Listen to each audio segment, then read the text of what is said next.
Welcome to Church Planting and Renewal Conversations. I'm Chris Vogel, Director of Next Gen Pastors, and serve M&A as the Director of Ecosystem Development. Through the years, people in the pews have said, we don't need to start new churches. We should focus on the ones we have. Well, not denying the latter, we must not neglect the former. Churches, like people, really often have a lifespan, and while we should seek ongoing renewal, we must also invest in new beginnings. If I were to ask the average church-going person in the U.S. to list the most unchurched nations in the world, they might rightly say China or India, even a large swaths of the 1040 window. We've said that here before, but it helps to be reminded that missiologists tell us that the United States is now the fourth largest unchurched nation in the world. We need more churches. And into that need steps Reformed Theological Seminary in Charlotte. Their Center for Church Planting is directed by Dean Faulkner. They seek to inculcate 8 values, namely Reformed theology, holiness of the pastor, a missions mindset, a heart for international and ethnic churches, shepherding, leadership development, church health, and a winsome spirit. Well, today with us is Dean Faulkner, the director of the Center for Church Planting at RTS-Charlotte. He is also lead pastor at his second church plant, South Charlotte Presbyterian Church. The center is his side hustle for the kingdom, where he helps reproduce planters and future leaders. Jake Hooker is a graduate of RTS, and he moved back to his hometown of Roanoke, Virginia at the end of last year to plant Providence Presbyterian Church. Alberto Paredes is a student at RTS-Charlotte with a church planting emphasis and is a pastoral intern at Christ Covenant Church Matthews under Kevin DeYoung. Chris Jessup is director of family ministries and outreach at Friendly Hills Church in Jamestown, North Carolina.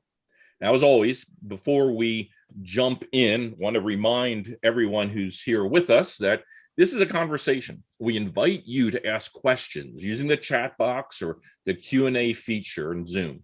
If you're watching on Facebook, it's always a challenge for us to track those questions. We'll do our best, but throw us some questions and situations for us to discuss. Well, Dean, tell us briefly, first off, what about RTS and church planting? What has that relationship looked like through the years? Yeah, thanks, Chris. Great to be here today.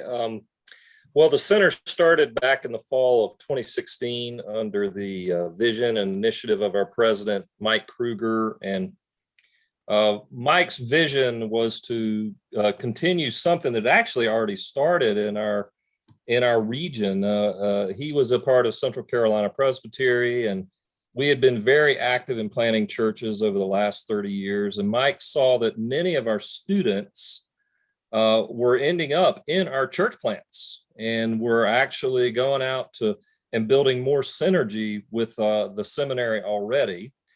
And couple that with M&A's influence through Jim Hatch and the Church Planter Readiness Seminars, we had some kind of little momentum going on in the seminary. So Mike said, hey, why don't we do this? Why don't we kind of harness that energy and all that and put some key guys in place to help reproduce intentionally more church planters. And so as a result, we kind of have this twofold vision out of the history to inspire and equip pastors and leaders for the task of church planting and carry out the Great Commission. But also, we seek to resource churches and networks and movements, even denominations like our own PCA, so that people are inspired and equipped and even resourced to get the gospel out. We like getting the gospel right, and we like getting the gospel out. So that's really kind of the heart of what we're trying to do, and a little bit of our history coming into that. Yeah. Well, good. Well, thank you. So what are some of the things, if I was to come as a student, what would it look like for me as being part of a church planting track? And guys, Alberto and Jake, Chris, feel free to kind of chime in. What does that process look and feel like for you? Well, I'll tell you, if you were to come, you would, if you enrolled in the church planting track at RTS-Charlotte, it's an MDiv track that consists of 5 classes that introduce and equip you for the theology and best practices of church planting with a distinct Reformed theology. And those classes include some of the big competencies that we know about, like leadership and evangelism, as well as just equipping with basic principles. I've been pleasantly surprised at the response of students. We've had quite a number of students come through our classes through the years, being exposed for the first time, or even intentionally being in the track. And so we're even, I will say, attracting internationals like Alberto, who's here, and that's been an unexpected thing for us in the process. But these guys have encountered the class. I should let them talk about it too. So, you guys, so basically, when you're in the church planting track, you let go of some of the free electives from the MDiv, and you focus those electives on classes that are especially pertaining to a church planting context. So you would have evangelism either way, or you would have leadership either way.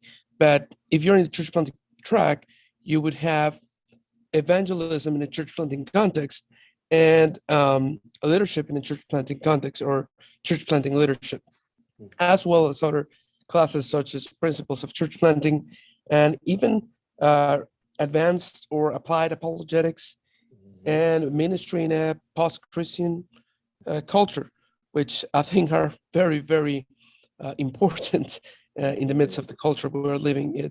Because the cool thing about the church planting track is that it's kind of the link of the theology you're learning in your systematics and biblical classes, and how does that translate to the church, to the ministry. So I think it's a great track to be in, even if you're not considering church planting at all. It's just very practical, so it's very good. Yeah, just to second that, Alberto, thanks. Especially if you are processing through what it's like to, hey, am I interested in church planting, or am I wanting to church plant? I mean, just phenomenal classes within the track that help sort of solidify and process through what it looks like to do evangelism, or lead a church well, or pastor a church specifically in a church plant context. So yeah, I'd second all that.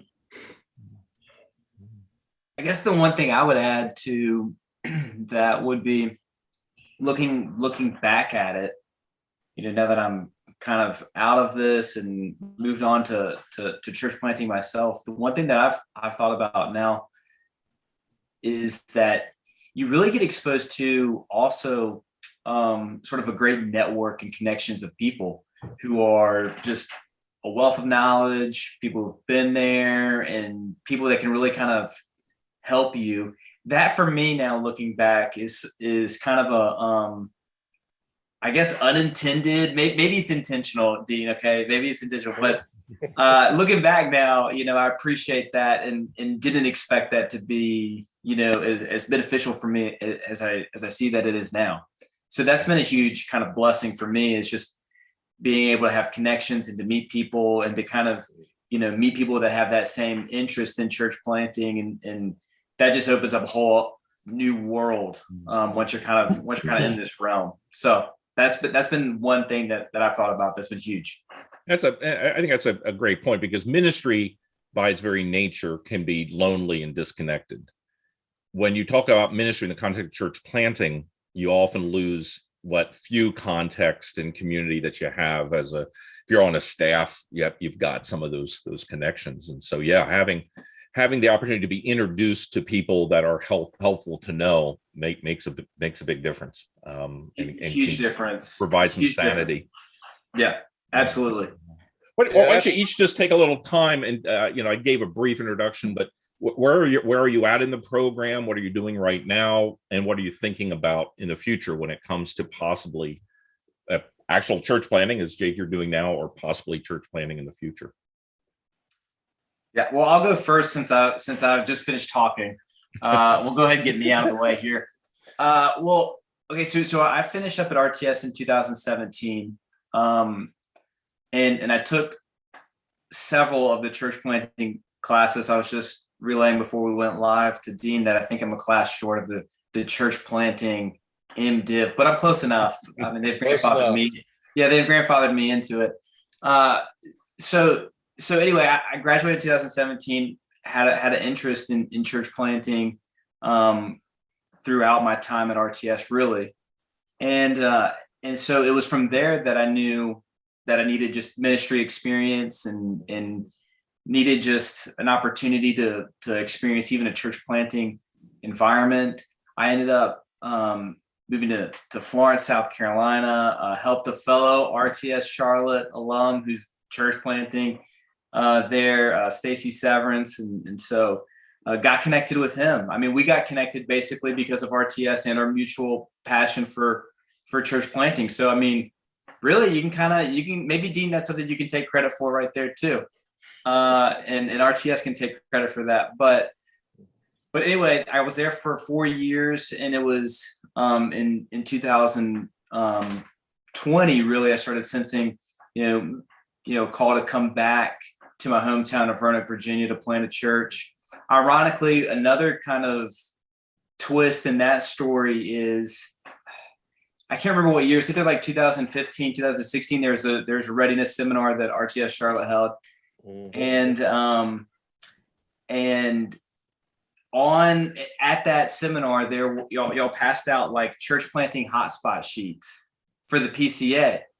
Well, lo and behold, it's like whatever, New York City, LA, and it's like Roanoke, Virginia, where I'm from, was on there. And that was already kind of maybe in the back of my mind, thinking maybe some point, I'll think about going back to our hometown. Well, that really kind of helped me realize that vision, that maybe if I kind of get some experience and kind of have that opportunity, that I can come back and plant. So in 2020, got that ball rolling, and then November of 21 last year, moved to Roanoke, and we've been doing the church planting thing ever since. So good. So now, when you went to RTS, were you interested in church planting? Had you had any experience with it? So I grew up Southern Baptist, so that's part of my background. And ironically, I was involved, and I didn't even realize it. I was involved in a small Southern Baptist like church plant, startup church, and that was actually pretty formative for me in just thinking about church planting and need for it. So it's funny, I actually did kind of have a little bit of a sense of church planting when I went to RTS-Charlotte. But I had no idea what I was getting myself into. I was clueless. I guess in some ways I still might be a little bit clueless, but I'm less clueless now than I was then. But anyway, yeah. So I had I have an inkling of it, but not a lot of specific guidance for church planting, if that makes sense. Yeah. Well, good. All right, Christopher, you've graduated as. Chris, you've graduated too. No, right? I'm still halfway through. Yeah, so okay. I'm still chugging along. Chris is on the 15-year plan, I think, or something. I think they call those perpetual students. Yeah. So I don't know, maybe I'll graduate, but I think, and Dean, you can correct me if I'm wrong. I think I'm one of the I started RTS. I always started part-time, but I started in 2014. And so I actually I'm in the unique position of being at RTS-Charlotte before they got the church planting emphasis. And then now I've gotten to sort of transition into that. And so it's been, I'm thankful for that. And so with coming into RTS, this is actually really strange and interesting and awesome, but coming into RTS, I wanted to do missions. I wanted to go overseas. I have a lot of experience just with evangelism, and very passionate about evangelism and outreach, and just sharing the gospel to as many people as possible. And so I came into RTS wanting the theological grounding and education, not to be a pastor, but to be trained up and then take that out into the field. And so started in that with that mindset at RTS, and then lo and behold, I grew in learning the importance of the church, and I saw even just around our church here in Jamestown, there's like 5 different churches. And none of them are Reformed. Actually, quite a few of them don't even preach the gospel. And so there was a burden on my heart to then, hey, maybe I should think about becoming a pastor. And so that's where that started to shift. But then I got really excited when RTS-Charlotte introduced this church planting emphasis, because then to me, I can see the outreach oriented, high missions focus, the excitement of a church plant married to being a pastor. And so, so for me, all the puzzle pieces are fitting together. The domino fell and it's starting a chain reaction. And so it's our hope, my wife and I, it's our hope to plant. Hopefully I'll finish in a few years. That's the goal. And then go plant a church, wherever that may be. So great. That's very good. Now, Alberto, for you, what's your story and hopes and dreams? Yeah, I'm close to finishing my MDiv and MATS studying. So I'm doing a dual degree. And the way I found the church planting emphasis was somewhat incidental. I did not choose RTS-Charlotte over any other RTS campus. The Lord just opened doors in such a way that I ended up here. From a from a career in medicine. So I ended up here, and I married a beautiful woman that is from a specific part of the country in Mexico, in which there are no Presbyterian churches. There are a couple of Presbyterian missions in the whole state. So, and only there's 2 Presbyterian missions and 2 Reformed churches, one of which is a kind of an independent Baptist church. So when I came here knowing that at some point I would need to go back and church plant, because there's just a great need for that in that specific region. And then I found out that there are emphasis in different RTS campuses. And I found out that RTS-Charlotte had this church planting emphasis. And so it was natural for me to inquire about that and to get enrolled on that. And frankly, I've been enjoying it so far.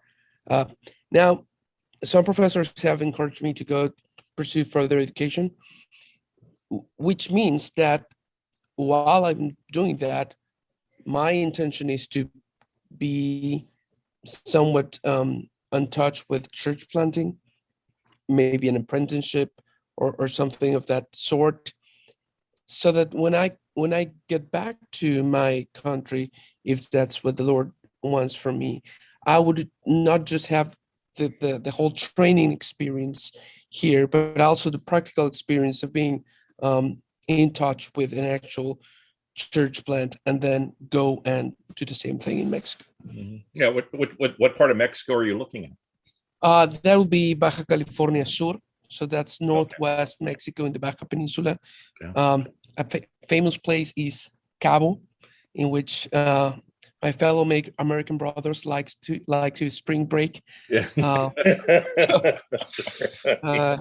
My wife calls it the Sodom and Gomorrah of Mexico. Yeah. So we do need churches there. Yeah. Hey, Chris, if I could highlight these guys, guys like Alberto, for example, we're having a number of international students show up, which was a pleasant surprise. But what we see happening is these guys are going to go back, and they're going to be church planting movement leaders when they go back. And we're really excited about and talking more ourselves about what does it mean to lead in a movement, even in our classes, as a way to just get them thinking about it and considering that role. So, and Alberto will be one of these. He'll be one of the guys who, Lord willing, plants a church. It's going to plant churches and be a part of a movement over time that the Lord will use. So that's been a fun part of this. Go ahead. I was going to say that was a pleasant surprise when I was down there in this fall. I guess one fellow from going back to Greece, right? The other to Brazil. And it's interesting, like Chris, you had mentioned about thinking about missions, which is wonderful and important. But here you're training them and they're going back to be the leaders in their own regions. And so that's tremendous. Yeah, I would add to bring in Jake and Chris's stories in too, that I think everybody should know that when guys come to our seminary and take the classes, it would be extremely rare for us to say, hey guys, once you finish, go right out and plant. More often than not, especially we have so many young students at RTS-Charlotte. I mean, we're a really young student body that we tell them it's a good idea to go out and get either apprenticeship experience like Alberto's talking about, or even Jake has done, or get some pastoral experience where they prepare to go on the field with a Presbyterian network or whatever, so that they're kind of getting some of those pastoral chops that they need to do before they get on the field. So I would just highlight, at least at our seminary, it's the age thing has caused us to be a lot more kind of encourage young men to go on the slow path rather than just right out of seminary. Yeah. And I think that's a helpful thing to recognize. This is not a quick, 1, 2, 3 step. It's a long, and it should be a long process of gaining, because it's not just the experience in the classroom, but it's going to be the hands-on experience in a church context that helps round that out. If you lack either one of those, you're going to be in trouble. We do offer and try to match up some of our students who are particularly interested with church plants here in the region. While they're here, that's ideal for us, as we encourage them, hey, if you can, both taking the classes and being in a church planting environment would only kind of feed your soul and prepare you even better. However, not every student does that for a lot of different reasons. And so it just depends on what the student wants to do and his needs. But we really try to match them up and encourage that as much as possible. So, okay, so I'm a prospective student, a very old prospective student. Maybe I should use my grandson as the example here, who's looking to come to, looking for seminary and interested maybe in church planting. So looking at Charlotte, what, not necessarily specifically, but describe the breadth of opportunities in Charlotte to be able to do classes and possibly potentially do some work with church planting. Right. Well, so we're not only do we have the classes, but we also are really connected with a lot of key leaders in the area, both on a planting level and even denominationally. I mean, we're connected to Acts 29 churches, ARP, the whole 9 yards, and conversations with them about feeding them. So we have in our region, because Charlotte is growing so much and with so many different segments of demographics, that there are just church plants popping up all the time, including many PCA or Reformed ones. Thus, we try to kind of get them connected in some meaningful way to that if they're interested. And that's a one way. So that's part of the breadth. I mean, we also have internal stuff we're doing and that's part of one of the exciting things that we're trying to do. And I'm inspired by my brother, Chris Vogel, on this, and that we're ramping up a fellows program slowly but surely, where we're trying to get the planters together. I mean, the future planters, Lord willing, together, and just talk about the not just the plumbing, but the poetry of planting in some ways. In fact, a few weeks ago, we hosted our first one for this semester. We actually hosted one for women in mission, with the intent of guys bringing their wives to a dinner that Mike Kruger and I hosted, along with Deneen Blevins of Parakaleo Ministries and Melissa Kruger of Gospel Coalition, and Connie Miller of Christ Covenant, who's had extensive experience around church planting and missions. And I'll just say this, it was a hit. And the women had all kinds of questions, both about missions and, of course, ministry life. And that's the kind of stuff we offer from within that can really help not only the planners, but also their wives. That's the thing we're working on more, is like, how do we pull the wives in and encourage them in this, so it's not just a singular issue with the men. No, Yeah, and I think go ahead.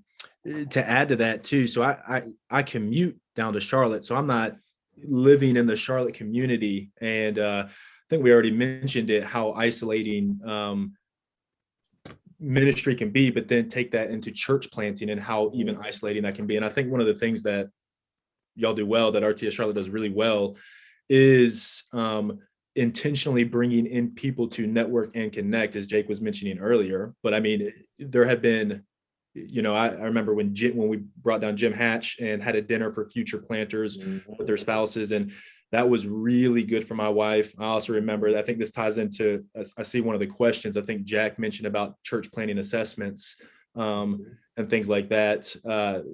So RTS is very intentional about offering those, which has been really helpful in terms of what can you expect as a student here on a church planning track, being in that stream, not only with this fellows, not only with the intentional ministry lunches, church planning lunches, not only with bringing in the M&A guys down here to have dinners and things like that, but even these assessments that are not only been beneficial to me, and to my wife, have been really, really good and helpful as well.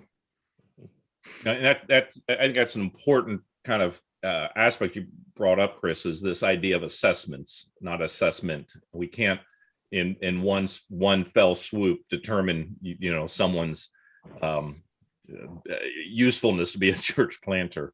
So what are some of the assessing process? You described some of the the fellows group. That's a bit more of an informal, as you get to know them. It happens in the classroom. It happens in internships.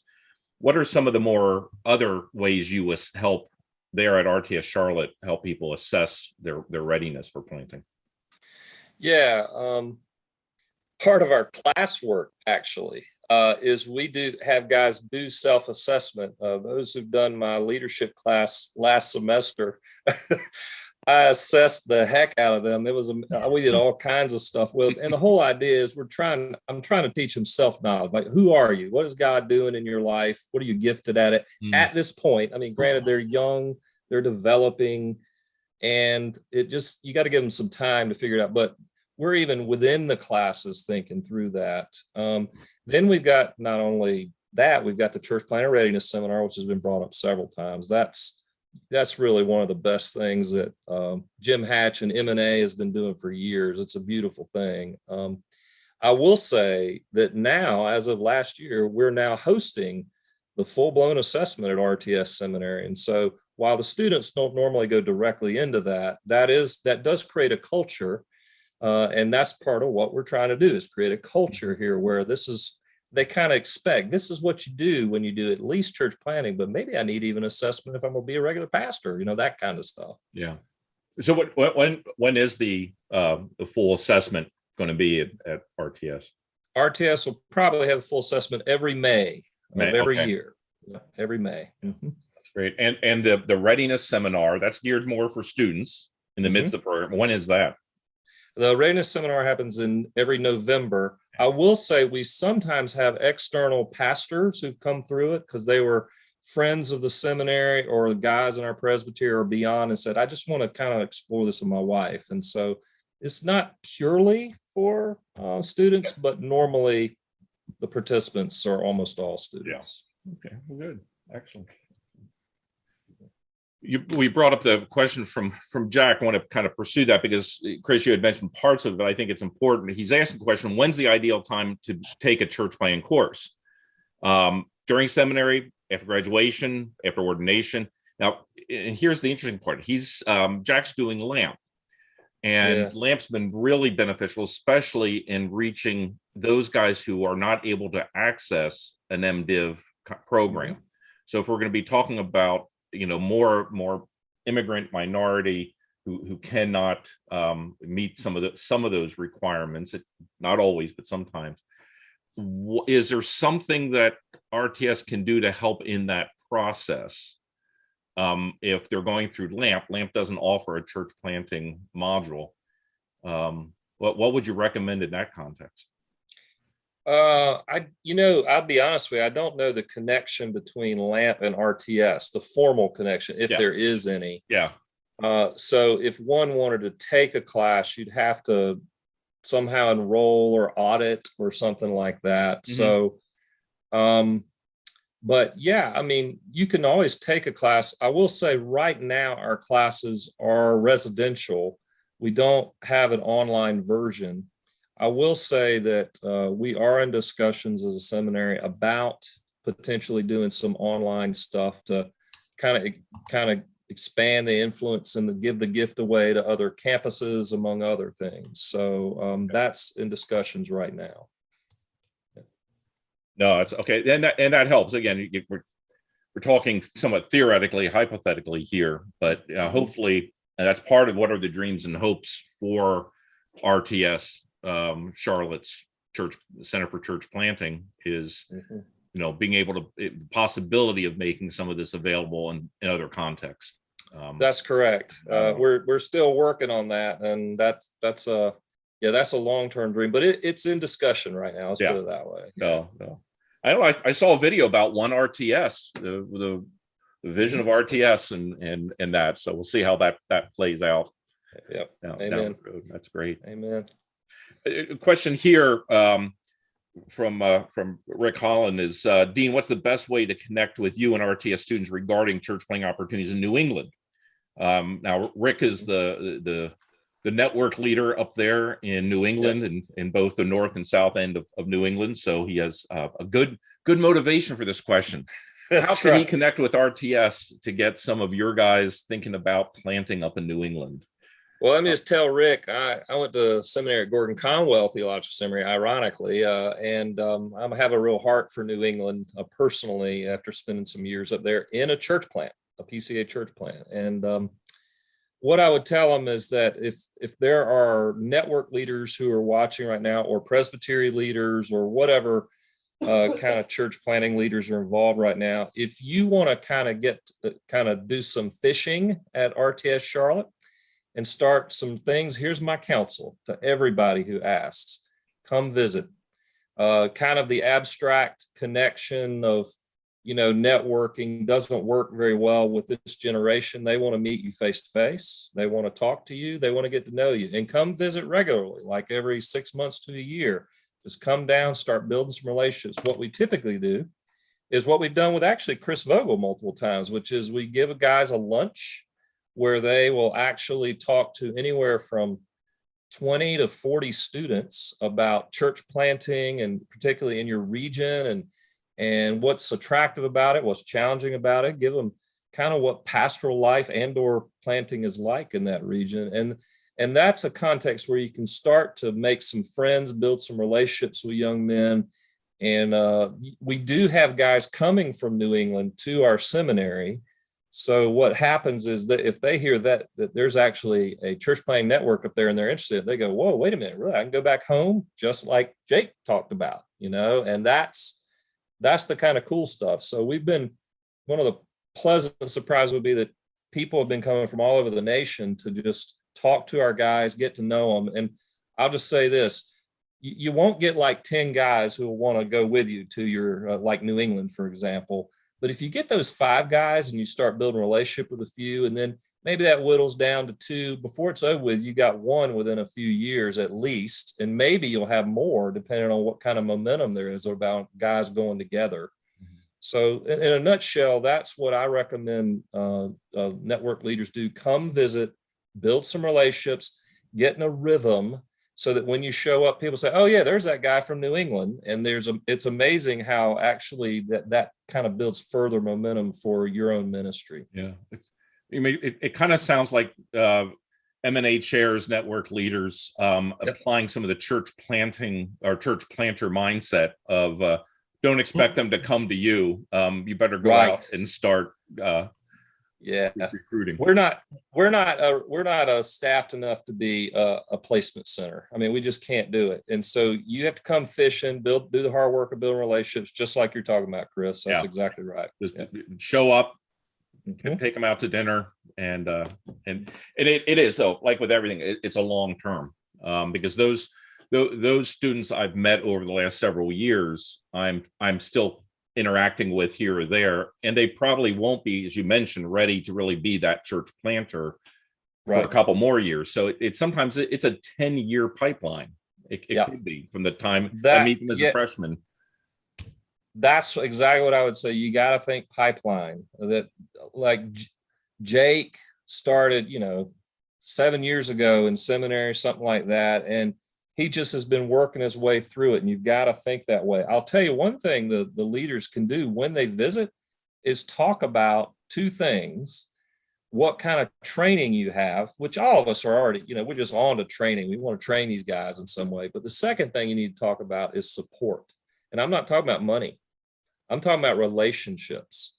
If you can talk to these young guys about relationships that they and support they have, and even the training, it really is a winsome combination that'll help guys. This generation really wants to know, have you got my back, man? And if you got their back, they'll engage you even more. And you just got to tell them the practical ways you'll have their back. So. Talk a little bit about apprenticeships, opportunities you've had even post-seminary that help prepare you coming from seminary, moving towards planting. What any thoughts any of you guys have on that? Go ahead. Jake's probably the one who's had his actual experience doing this. Yeah. So right out of seminary, I went and was an apprentice in the church that I eventually became assistant pastor in, but began as an apprentice.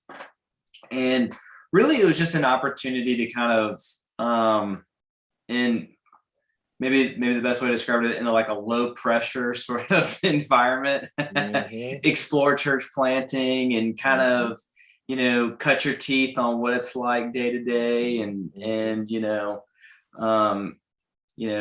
get used to pulling some chairs out, all that kind of stuff. But that was really it. It was just a great way for me to really kind of explore it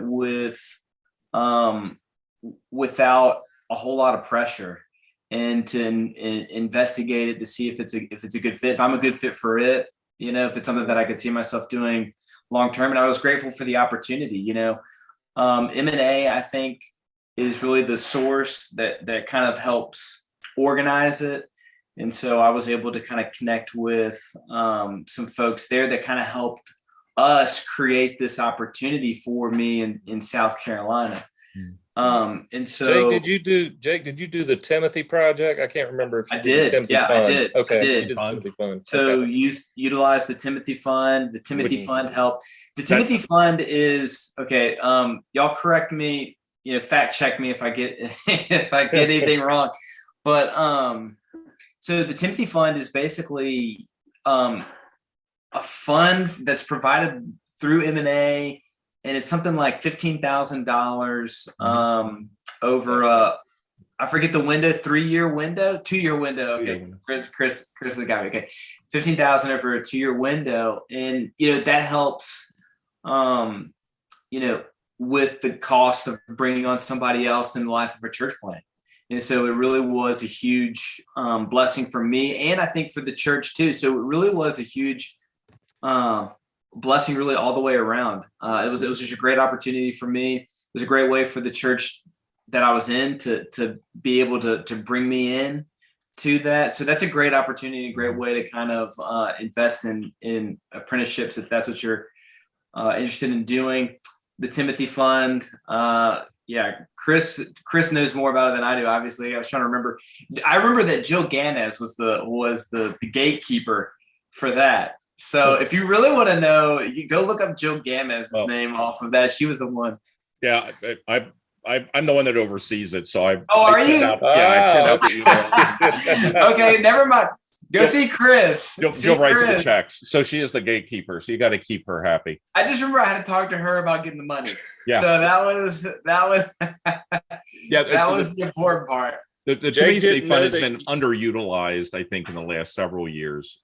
It's a loan. Yep, there is a payback schedule. There is. And so I can go back into the records and see, are you paying us back yet? And if not, we'll come break your legs. No, I'm sorry. We're not that type of an organization. No, but it's an interest-free loan that as your church is planted and particularized, it's a long you've got some runway there, because we don't want to hamper in a way of helping. But it's great seed money opportunity for those apprenticeships. And with those apprenticeships, if you've gone through the assessment center, and if you have a provisional recommendation or fully recommended, a lot of guys who are recommended still want to do an apprenticeship because they want that additional formation, which is great. There are recommendations, you should attend to these things, and so the Timothy Fund helps with that a lot. That's great. Yeah, I went to assessment, and I think the formal assessment was kind of one of the components for the Timothy Fund. Is that right, Chris? Am I remember that correctly? Yeah, it is. Yeah. That's correct. Yeah. Okay. Yeah. Well, great. Well, good. I have a question here from Jonathan. This is perhaps a little self-serving, but why not? He just asked, is Next Gen one of the things that I do? Does the Next Gen cohort ministry overlap with the church planting center? Are there Charlotte students encouraged to join one of your cohorts? Up to this point, we haven't had any cohorts there in Charlotte. There is now an MOU, a memorandum of understanding with Next Gen and the RTS system, in which we're able to start those cohorts. And what I would say with that is anyone, a new student can apply as they are beginning for scholarship, and they can get a 50% discount if they're in a Next Gen cohort, which can help. Now, the key is then we just need mentors trained and such and around the various RTS campuses, and we're in the process for that. We have some already in the Jonathan, you've been through the mentor training, if I recall correctly. You personally asked the question. It's happening around some of the campuses, and hopefully this coming year and around many more. That's great. Well, good. We get in the 20 or so minutes we have left. What would you guys say to encourage people to into church planting? If you're talking to a potential student or somebody in seminary, what would you say to them to encourage them? It's biblical obedience. I mean, no. I think one of the two. I get jazzed about this, and so I would want to encourage. I don't think church planting is for everyone. I want to say that. I think it does take a special type of person, special type of guy to plant and wife.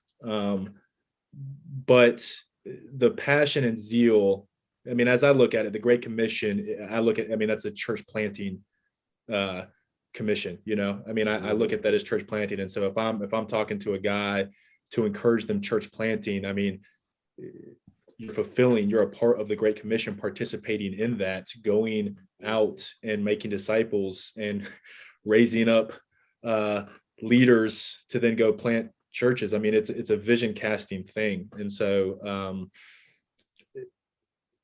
I don't know how else to say that. You're participating with God, with the Lord, in something grand, something exciting, something amazing, and you are seeing lost people come to know the Lord, and then you are seeing them.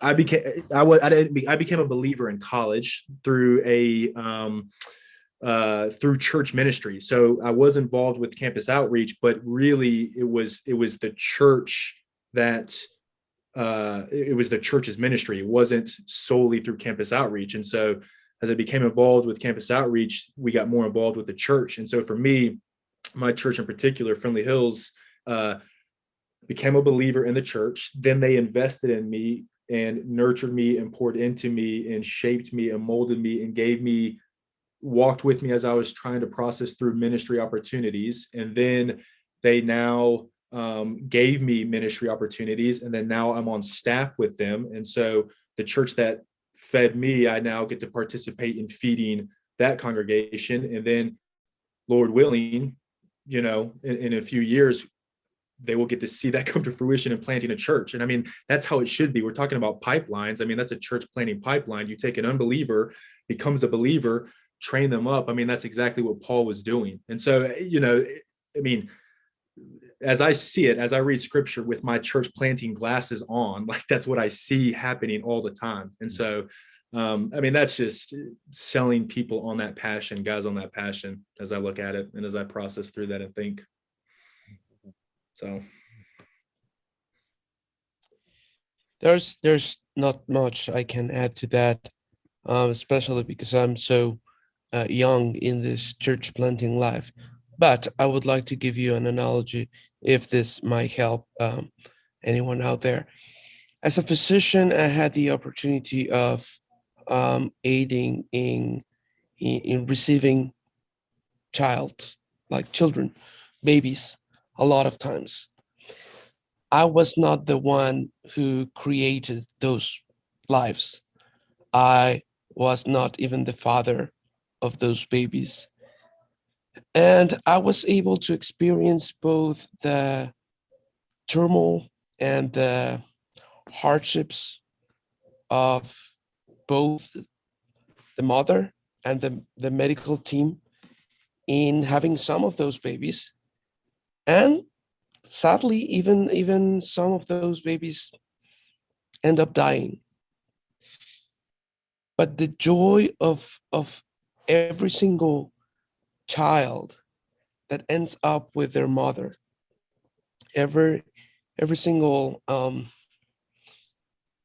future generation of these children going out there and just not knowing what's going to be of them, it's just an amazing experience. And I would like to compare church planting to that.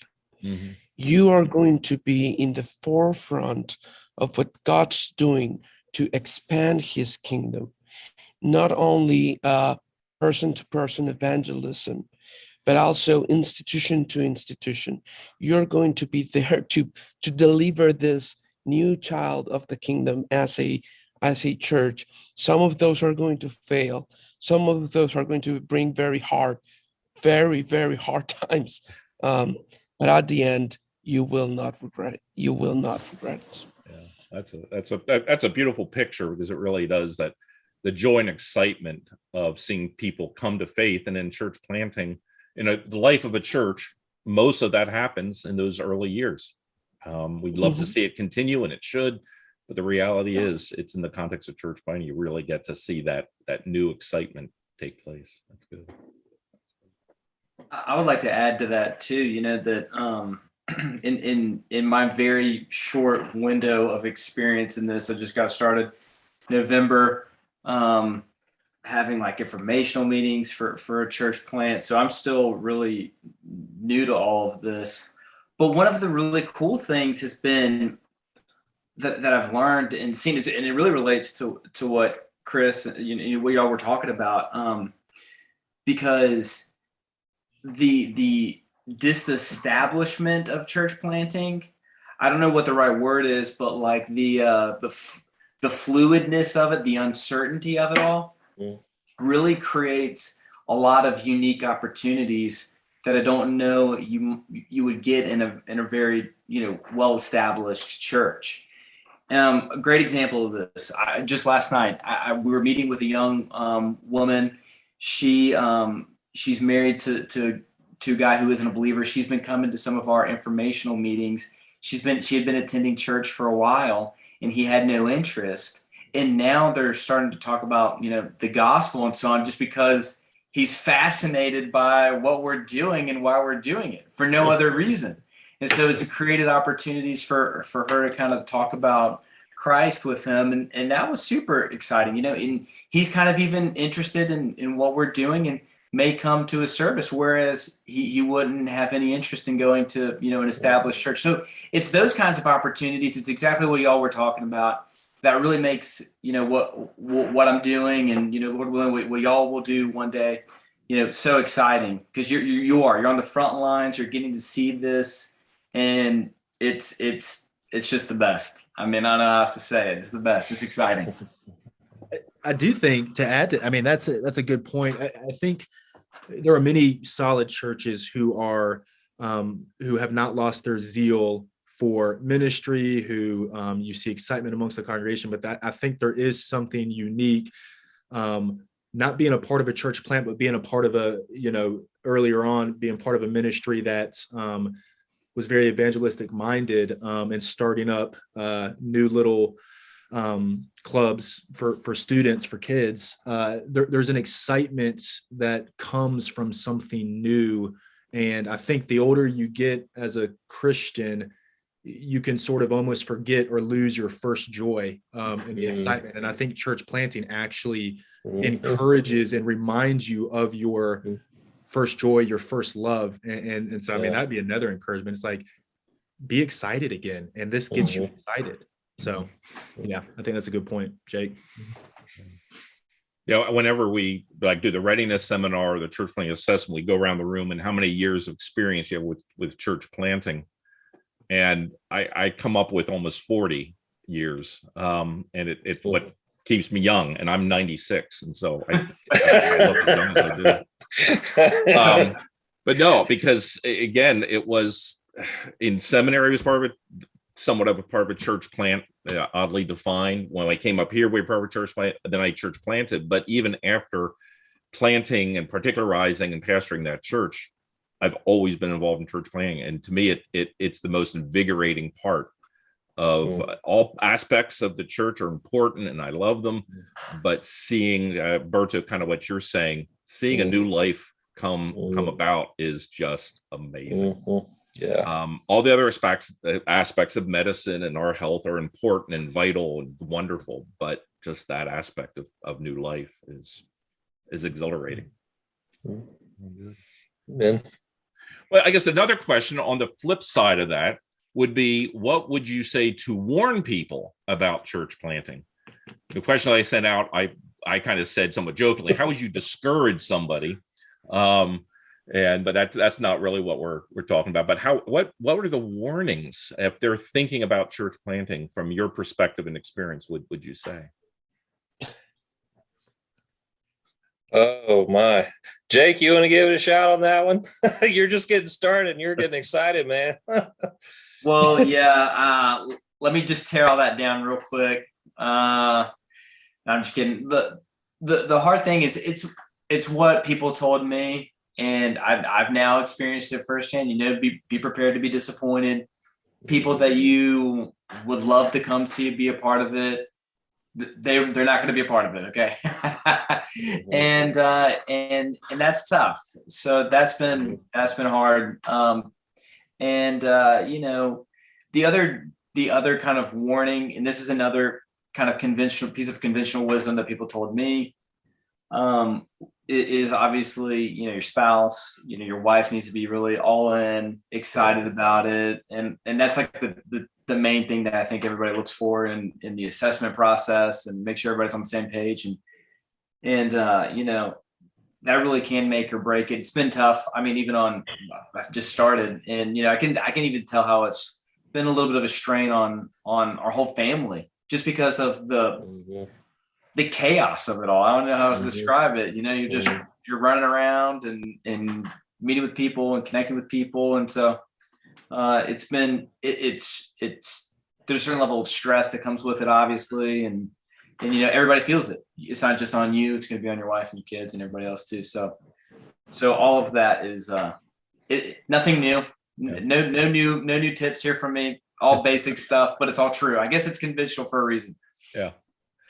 Chris. Go ahead. I just add one little thing is one of the things we try to teach our guys is the importance of maintaining their spiritual life and all this, because as one is planted twice, it just sucks the life out of you sometimes. So it's really important that you keep following Jesus and you keep spending time with him. You get your support networks that help you, so you're not doing it by yourself. And we're just trying to kind of inculcate that in the guys so that they don't dry up X years from now, which too many of our guys often do. So spiritual formation still matters, and is probably the center point of the whole thing, and really what we emphasize. No, I think one of the webinar we'll be doing next month is talking about the non-teaching out or non-officers in church planting, recognizing you might be a church planter, but you're not planting the church.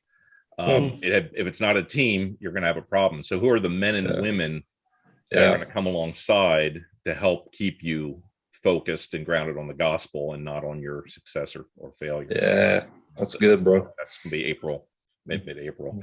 Jake, you were mentioning, I have this on my shelf. This is the core of church planting. I've always thought Semper Gumby, always flexible. Now, I'm a man of a certain age that you may or may not know Gumby from the 60s, but that I know Gumby. If you can't be flexible, if you're a person that really likes things in a certain order and done a certain way, there are great churches that you could prosper and flourish at. Go for it. Yeah. If you like to create and you like a little chaos, you like the roller coaster ride of life more than just something a bit more straight line. If you like the roller coaster and you love flexibility, go for it. But if that's not part of your makeup, there's wonderful places for you to serve. That's right. We really, it's not a right or wrong in any way. No, that is great. Oh, good.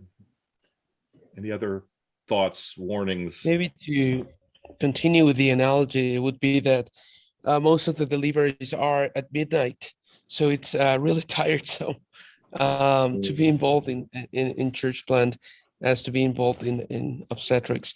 The thing is, babies require a lot of work. It's just the natural way of things. So, as you said, you need to be prepared for flexibility, and you need to be prepared to be woke at 3 a.m. in the morning for things you might not consider worthy of that. And the other thing to discourage you of church planting is if you like to have complete control over things, church planting might not be for you, in the sense that you might. Yesterday we were speaking in class about vision, and you might have a certain vision, you might have a certain desire, a certain plan, and all of a sudden everything needs to change, and you need to adjust. And there are one or two possibilities. You break and you quit church planting, and that's completely fine. You said, this is not for me. I need something more steady, more established. Or you recognize, Lord, I am following you, so help them follow me in this task. And that's the good part of that, is that it'll keep you on your knees. It'll keep you praying. It will keep the faith that God has given you aflame. So it's a discouragement, but it comes with very, very, very good things for your own personal sanctification. So very helpful. Well, that's wonderful, guys. I want to thank you so much for your time and all that we've talked about, just opening up, hoping it's getting others who are listening kind of thinking more about what it might mean for them or in their community, for others that they know. I'll be following up for all those of you attending with a link to this. It's recorded. Please share it with others, and some links to the Center for Church Planting at RTS and some other information as well. That can be very helpful. Will be next opportunity will be has escaped completely from my mind because I'm at that age.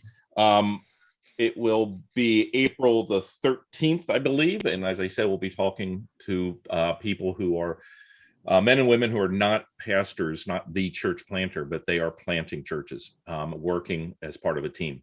And that is an important kind of component in all of this.